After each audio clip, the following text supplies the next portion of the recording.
saya merenung setelah 2 hari diumumkan ya reshuffle. Pertama memang pertama reaksi pertama itu kebingungan loh, kenapa kok ini diganti, itu diganti kriterianya apa gitu kan? Ya katakanlah Menteri Perdagangan itu diganti karena eh, dalam beberapa bulan terakhir ini terjadi hiruk pikuk yang meresahkan masyarakat dengan naiknya harga minyak goreng dan sebagainya dan sebagainya. Tetapi kan kita juga paham bahwa dalam pemerintahan ini berkali-kali itu ditekankan bahwa menteri itu nggak punya visi, nggak boleh punya visi. Yang boleh punya visi itu presiden. Itu satu. Terus yang kedua, kita juga tahu kemarin itu juga sempat mengemuka menjadi bahan perdebatan juga bahwa sekarang ini menteri sebelum menandatangani peraturan menteri itu naskah atau draft peraturan menteri itu harus dikirim dulu ke istana untuk disanction di sana. Teoritis itu dimaksudkan untuk memastikan bahwa tidak ada peraturan menteri yang bertentangan dengan program kebijakan dan visi presiden gitu loh. Jadi mestinya peraturan menteri yang dikeluarkan oleh Pak Lutfi, mantan Menteri Perdagangan sekarang gitu ya, ya mestinya kan sudah melewati proses itu gitu kan. Ya karena itu mestinya tidak mudah dipahami bahwa kebijakan-kebijakan kemarin itu adalah kesalahan Pak Lutfi gitu loh. Atau setidaknya ya tanggung renteng lah, nggak bisa. Terus kemudian karena kebijakan yang sudah disanction oleh kantor presiden terus kemudian keliru terus menterinya dikorbankan kan nggak elok seperti itu. Terus kemudian bingung juga melihat lu kenapa kok Pak Sofyan Djalil gitu kan? Nah, kan perasaan juga tidak ada yang isu yang mengesankan beliau itu mengecewakan apabila ditinjau dari perspektif program-program dan kebijakan Pak Jokowi. Bahwa masyarakat ada yang kecewa itu ya pastilah gitu kan. Pasti karena harapan masyarakat itu kan lebih jauh dari itu.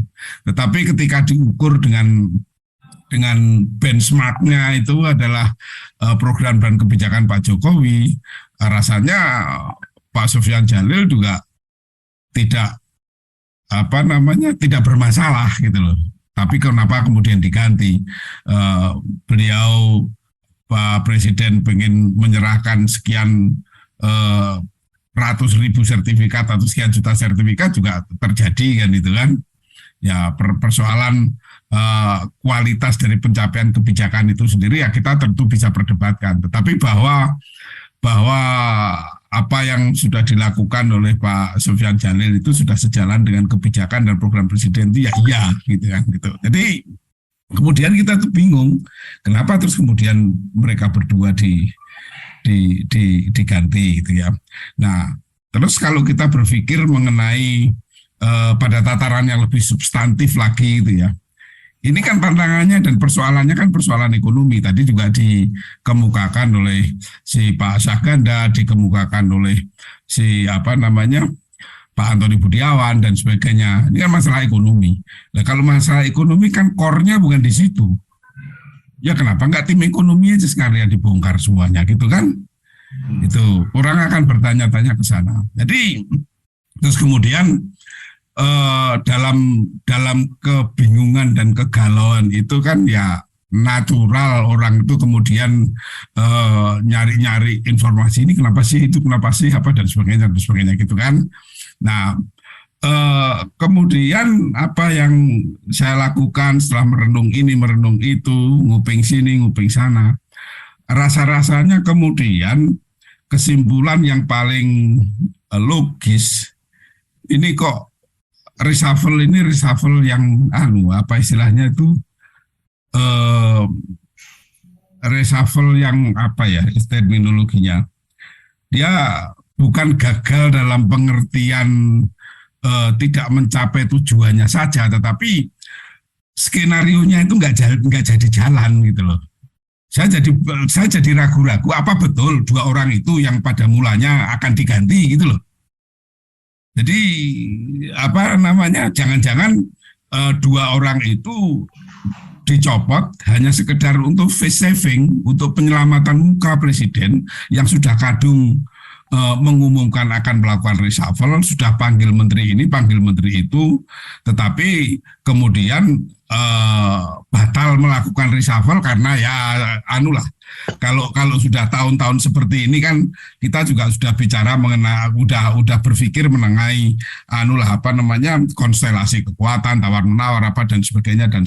Jadi akhirnya sulit saya untuk menghindari sampai pada kesimpulan bahwa sebenarnya rencana reshuffle yang sesungguhnya itu aborted gitu loh. Kemudian dua orang inilah yang kalau dilihat-lihat juga political cost-nya itu untuk mencopot mereka berdua itu paling kecil, ya jadi korban gitu. Itu sih yang apa namanya yang akhirnya apa sampai saya pada kesimpulan at least pada saat ini detik hari Jumat 16.59 gitu. Jadi itu yang apa kesimpulan saya berdasarkan perenungan dan semua informasi yang saya mampu kumpulkan dari berbagai macam sumber dengan berbagai macam cara. Jadi singkatnya lagi adalah bahwa rencana reshuffle yang sesungguhnya itu aborted alias dibatalkan, dan kemudian dua orang itu sekedar menjadi korban saja untuk menyelamatkan muka presiden. Pokoknya kan reshuffle itu terjadi gitu. Jadi kita cuma dapat gaduhnya dikit-dikit gitu aja, tapi ya kasihan kan kalau misalnya menteri yang sebenarnya sudah bekerja pada garis yang sudah diambil oleh presiden kemudian dikorbankan hanya untuk